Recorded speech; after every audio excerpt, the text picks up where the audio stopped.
নমস্কাৰ ছাৰ। নমস্কাৰ মোৰ মৰম চলিয়াত। এই চলিয়াত, তহঁতক মই আজি প্ৰশ্ন কৰিম, ধুনীয়াকে উত্তৰ দিবি দেই কিন্তু। হ'ব ছাৰ, আমি ধুনীয়াকে উত্তৰ দিম। এই ভেটলা, তই ধুনীয়াকে এটা কবিতা মাতি শুনাও। অ'কে ছাৰ, মই নিচিনা কবিতা এটা পাঠ কৰিম। মোৰ কবিতাৰ নাম হৈছে চাকৰি ল'ব নোৱাৰিলে। স্বাধীন হ'লো আমি মাথো ইংৰাজৰ পৰা, স্বাধীন হোৱা নাই আজিও আমাৰ বেয়া চিন্তাবোৰৰ পৰা। পঢ়া শুনা কৰি কি কৰিব ছোৱালীয়ে, বিয়া দিয়া সোনকালে নহ'লে বুঢ়ী হ'ব ছোৱালীয়ে। এনেকুৱা চিন্তাধাৰা নোহোৱা কৰা ভাল।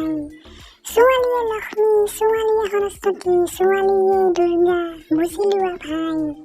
দেউতাৰ টকাৰে কিমান খা, নিজৰ উপাৰ্জন নাই। পঢ়া শুনা কৰি চাকৰি ল'ব নোৱাৰিলে তোৰ একো কাম নাই।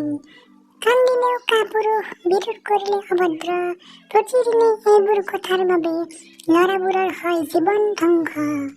সেয়েহে কৈছো, স্বাধীন হ'লো আমি মাথো ইংৰাজৰ পৰা, স্বাধীন হোৱা নাই আজিও আমাৰ বেয়া চিন্তাধাৰাৰ পৰা।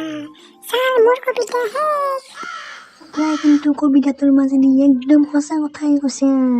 সঁচাকে আমি স্বাধীন হ'লো মাত্ৰ ইংৰাজৰ পৰা, কিন্তু স্বাধীন হোৱা নাই আমি আজিও আমাৰ বেয়া চিন্তাধাৰাৰ পৰা।